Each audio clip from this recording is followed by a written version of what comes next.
네, 국내에서 코로나19 신규 확진자 600명대가 됐습니다. 87일 만에 600명대를 기록하면서 4차 대유행의 우려도 커지고 있습니다. 백신도 걱정입니다. 수급 차질 우려와 함께 유럽에서는 아스트라제네카 부작용에 대한 우려도 제기되고 있습니다. 천은미 이대 목동병원 호흡기내과 교수 연결해서 자세히 들어보겠습니다.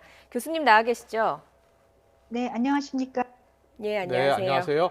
자, 확진자 수가 600명대를 기록해서요. 놀라신 분들이 많습니다. 갑자기 급증한 건데요. 갑자기 이렇게 확진자가 늘어난 이유는 어디에 있다고 보십니까? 거리두기 완화가 되면서 우리들이 다중이용 시설을 많이 이용하게 됐습니다. 그 과정에서 수도권을 통해서는 개인 접촉 감염으로 감염자가 늘고 있었고, 또 예. 수도권의 감염자가 지방으로 이동을 하면서 지방에서는 이런 다중이용 시설을 통한 사업장이나 유흥업소 등을 통해서 감염자가 확산이 되고 있고, 이런 확산세가 누적이 됐기 때문에 오늘 90일 여일 만에 가장 많은 확진자가 나온 것으로 생각되고, 앞으로는 이 속도가 더 급속하게 올라갈 수도 있을 것 같습니다. 예, 3차 대유행이 채 끝나지도 않았는데 4차 대유행 문제가 지금 거론이 되고 있거든요. 교수님 어떻게 생각을 하고 계십니까?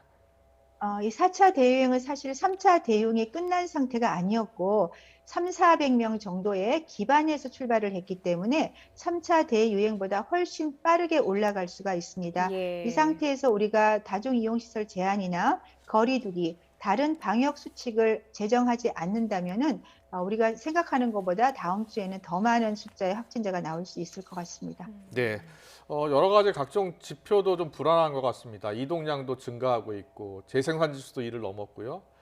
그리고 어디서 감염됐는지 모르는 환자 수도 급증하고 있습니다. 각종 지표가 지금 얼마나 안 좋은 상황입니까?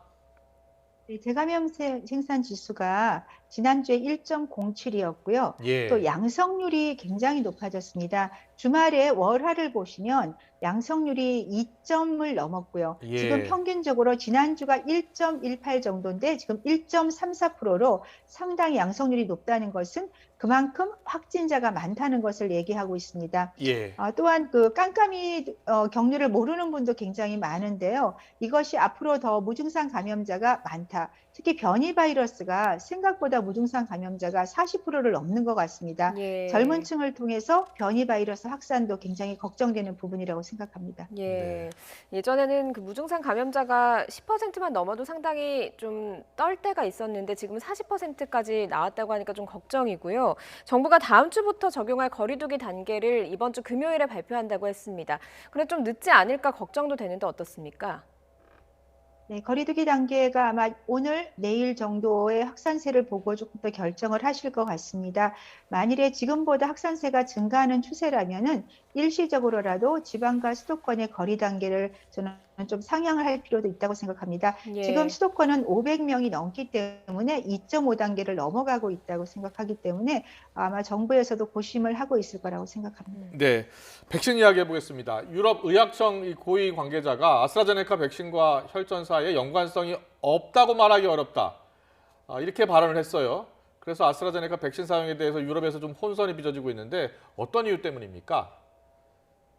초반에 일부에서 나라에서 이제 특히 젊은 층 여성을 중심으로 뇌혈전이 생긴다든지 복강내 출혈로 사망한 사례가 있었습니다. 예, 그래서 예. 노르웨이하고 독일에서 검사를 해봤더니 독일 같은 경우는 한 270만 정도에서 31건이 나왔고 그중 9명이 사망을 하셨고요. 영국도 초반에는 5명 정도라고 했는데 며칠 사이에 30건 정도의 사례가 있었다고 보고를 하였습니다. 예, 그 예. 이후에 국내에서도 사실은 오늘도 한 건이 발생해서 총 3건이 발생했기 때문에 분명히 연관성은 있지만 굉장히 희귀하긴 하죠. 하지만 예. 젊은 층을 중심으로 발생을 하고 있기 때문에 65세 미만에 대해서는 연령 제한이나 국내에서도 아마도 그 제품의 위험에 대한 경고 문구는 저는 삽입을 하는 것이 필요하다고 생각합니다. 예. 예, 예. 일단 우리 방역 당국은 사용하는 데는 문제가 없고 백신 효과를 생각하면 맞아야 한다 이런 입장인데 어떻습니까? 네, 백신을 접종을 해야지만 집단 면역에 도달할 수 있는 것은 분명합니다. 그렇지만 일부 젊은 층에서 이게 혈전으로 인해서 좀 치명적인 결과가 나오는 것이 드물지만 있기 때문에 연령을 조금 선정하는 면도 EMA 유럽의 결과에 따라서 국내에도 조금 고려를 해야 될 것 같고요. 말씀드린 대로 젊은 층에서는 사실 치사율이 높진 않습니다. 그렇기 때문에 치사율이 높지 않은 걸 고려한다면 연령 제한이 필요할 수도 있고 그에 따라서 후반기에 우리가 방역 수칙을 잘 지킨 경우에는 좀 다른 백신의 어떤 선택권도 조금 필요하지 않나 생각을 합니다. 예. 네. 일단 우리 당국의 방침을 잘 따르고요. 우리 당국도 신속한 판단하는 게 필요할 것 같습니다. 네, 지금까지 천은미 이대 목동병원 호흡기내과 교수였습니다. 잘 들었습니다. 고맙습니다. 감사합니다. 감사합니다.